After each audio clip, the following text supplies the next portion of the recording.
হারিওম, আমি রিয়া। আমার ইউটিউব চ্যানেলে তোমাদের সকলকে স্বাগত। আজকে যে বিষয়টা নিয়ে আলোচনা করব তোমাদের সাথে সেটি হলো মাহেশ্বর সূত্র এবং প্রত্যাহার নির্ণয়। মাহেশ্বর সূত্র একটি গুরুত্বপূর্ণ বিষয় বলে আমরা জানি ব্যাকরণ শাস্ত্রী, যেটিকে ছাড়া ব্যাকরণ শাস্ত্র অধ্যয়ন করা খুবই কঠিন হয়ে যায়। তাই চলো আমরা এই টপিকটা খুব ভালোভাবে বুঝে নিই। তো সবার প্রথমে যেটা আসছি, মাহেশ্বর সূত্র কাকে বলে? মাহেশ্বর সূত্র কী? মহর্ষি পাণিনি শিবকে প্রসন্ন করার জন্য ঘোর তপস্যা করেছিলেন এবং সেই তপস্যার বলে শিব প্রসন্ন হয়ে, পাণিনির ওপর প্রসন্ন হয়ে তিনি নৃত্য করেছিলেন। শিবের নৃত্য আমরা সকলেই জানি তাণ্ডব নৃত্য। সেই নৃত্য করে তিনি 14 বার ডমরু বাজিয়েছিলেন। সেই ডমরু থেকে বেরিয়ে এসেছে 14খানা সূত্র। সেই সূত্রই হলো মাহেশ্বর সূত্র। তো এই সম্পর্কে একটি শ্লোক রয়েছে। নৃত্যাবসানে নটরাজরাজ ননাদ ঢক্কং নব পঞ্চবারম।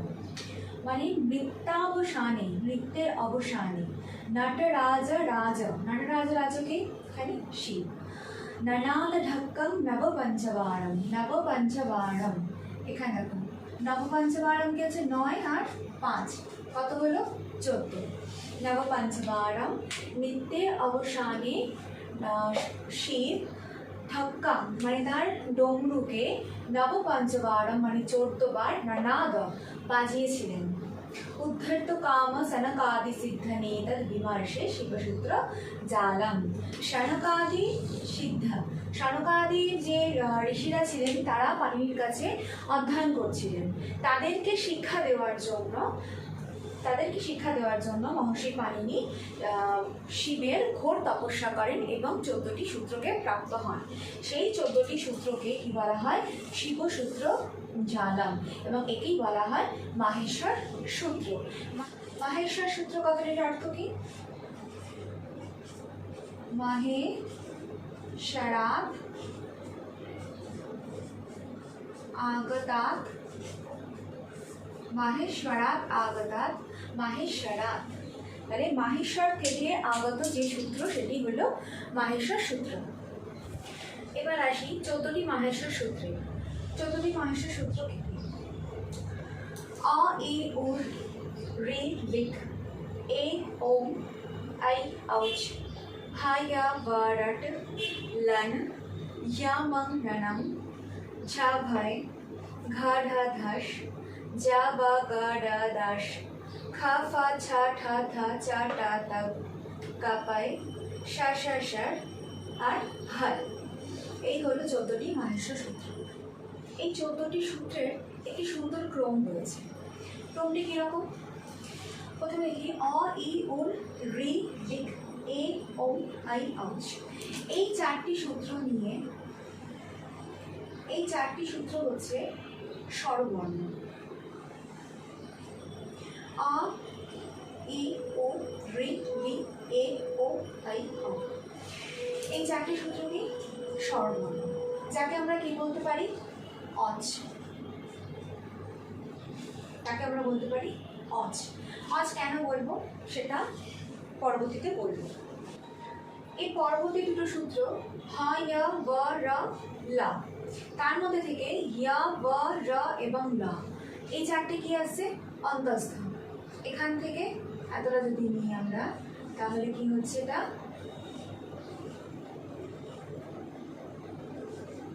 অন্তস্থ বর্ণ। এরপরে সূত্রটি ইয়া ম ইয়া ন ন। এটা কি? এটা বর্গের পঞ্চম বর্ণ। আমরা প্রত্যেকেই জানি বর্গের পঞ্চম বর্ণ বলি ইয়া ম ইয়া ন ন। এরপরেটা দেখো ঝ ভ ঘ ঢ ধ। এটা কি যাচ্ছে? এই 3টে হলো বর্গের চতুর্থ বর্ণ। বর্গের চতুর্থ বর্ণ ঝ ভ ঘ ঢ ধ। তারপরে আসছি জ ব গ ড দ। 10 নম্বর সূত্র জ ব গ ড দ। এটা কি হলো? বর্গের তৃতীয় বর্ণ। বুঝে আছে? তারপরে খ ফ ছ ঠ থ, এখান থেকে এইটুকু, এটা আসছে বর্গের দ্বিতীয় বর্ণ, খ ফ ছ ঠ থ। তারপরে চ ট ত ক প, এই দুটো সূত্র নিয়ে আসছে এখান থেকে। চ ট ত ক প এত অব্দি আসছে বর্গের প্রথম বর্ণ। তারপরে শেষে আসছে স স স এবং হ। এটা কি হলো? এটা অসম বর্ণ। তাহলে বোঝা গেল মহেশ্বর সূত্রটি কিভাবে তৈরি করা হয়েছে। প্রথমে আসছে 4টি সূত্র নিয়ে অজ, ঠিক আছে, এখানে শুধুমাত্র স্বরবর্ণ রয়েছে।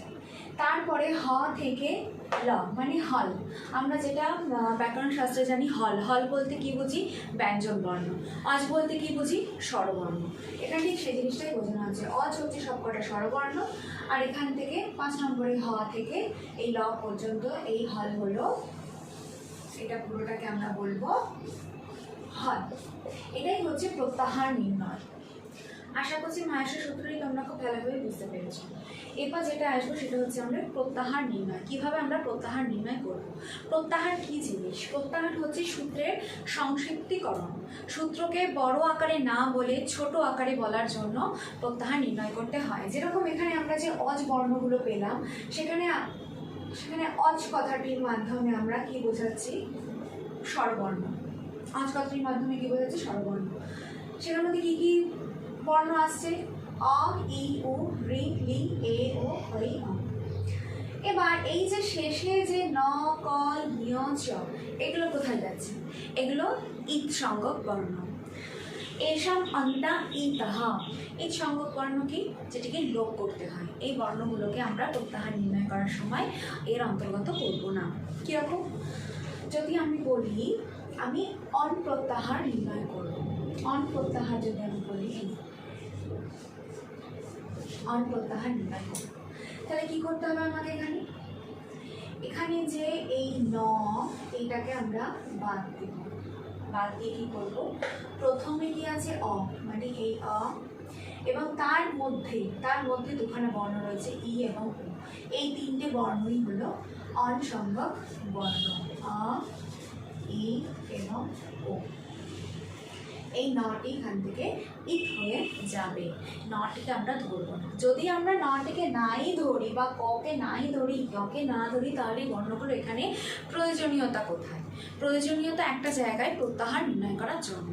প্রত্যাহার নির্ণয়ের জন্যই এই বর্ণগুলোকে এখানে দেওয়া হয়েছে। সেরকমই আমি যে অজ বলছি, অজ, এই যে বলছি অজ মানেই যে হচ্ছে স্বরবর্ণ, কিসের বেসিসে বলতে পারছি? অজ মানে কি আসছে এখানে? এখানে আমরা দেখি, দেখো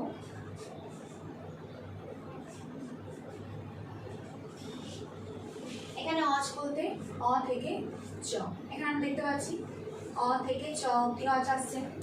তার মধ্যে থেকে কি কি বর্ণকে আমরা এখানে ধরবো? অজ বর্ণ বলতে যদি তোমাদের ডিরেক্টলি বলা হয় অজ বর্ণ কি, তাহলে তোমরা কি করবে?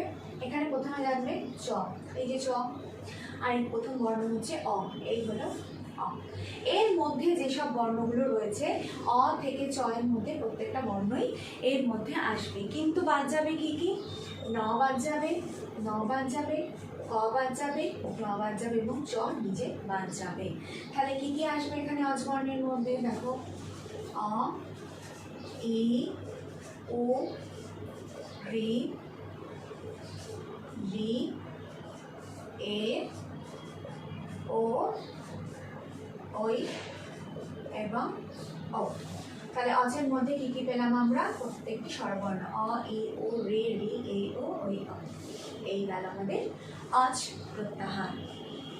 এরপরে যদি বলা হয় হল প্রত্যাহার, আমরা এখানে কি দেখতে পাচ্ছি? হল প্রত্যাহার। হল প্রত্যাহার কোথা থেকে খুঁজবো? এবার সবার প্রথমে তো মহেশ্বর সূত্রটা পুরো মুখস্থ রাখতে হবে। এখানে দেখতে পাচ্ছি আমরা হ,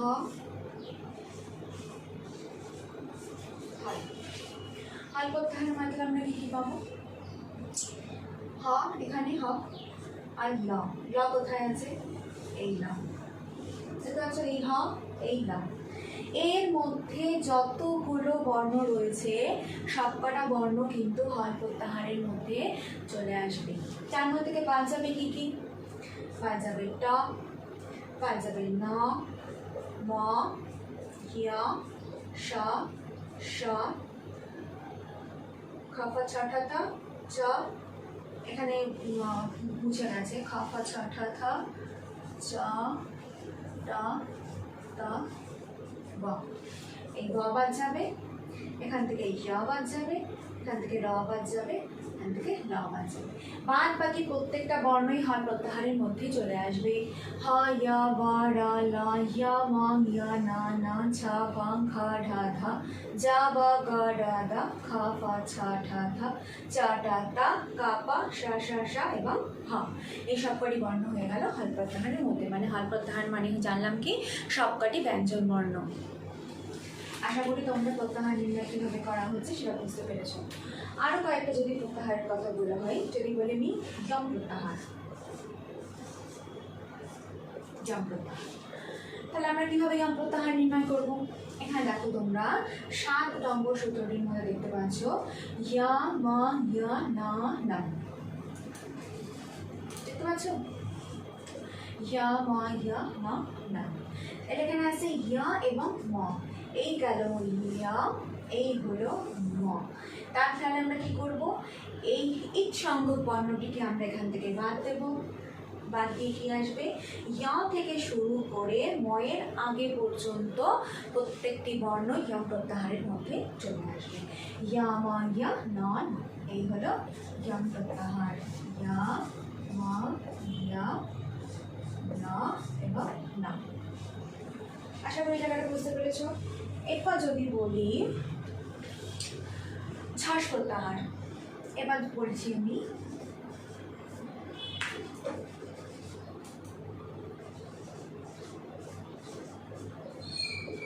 ঝাস প্রত্যাহার। দেখো তো এখান থেকে ঝাস প্রত্যাহার খুঁজে পাচ্ছ কিনা? এই গেল ঝ, এই হচ্ছে স। এই 8 নম্বর সূত্রে যে ঝ এবং স কোথায় আসছে? স এখানে আছে, স, এই হলো স। তাহলে এখান থেকে কি যাবে? স, এটা হচ্ছে ইট সংযোগ বর্ণ, স আমরা এখান থেকে বাদ দিয়ে দেবো, আর য় এখান থেকে বাদ চলে যাবে। তাহলে থাকবে কি? ঝ থেকে শুরু করে স এর আগে পর্যন্ত প্রত্যেকটি বর্ণই যাবে ঝাস প্রত্যাহারের মধ্যে। তাহলে হচ্ছে ঝ, ভ, কি আছে তাহলে এখানে? ঝ, ভ, ঘ, ঢ আর হলো ধ। এই সবকটি বর্ণ হলো ঝাস প্রত্যাহার। আশা করি তোমরা প্রত্যাহার নির্ণয় করতে শিখে গেছো। আচ্ছা, এবার জানা যাক প্রত্যাহার কতগুলি। প্রত্যাহার আমরা এখান থেকে যেভাবে খুশি বার করতে পারবো, যে মানে হ থেকে ট অব্দিও বলতে পারবো, ল থেকে ম অব্দিও বলতে পারবো, কিন্তু র্যান্ডামলি এভাবে প্রত্যাহার নির্ণয় করে আমাদের লাভ কী হবে? কোনো লাভ হবে না।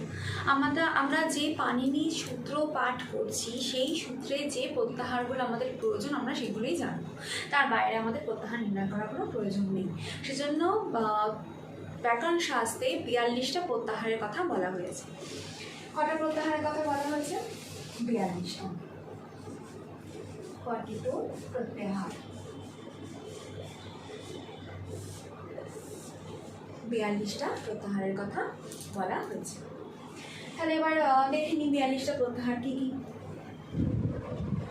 এই হলো 42টি প্রত্যাহার।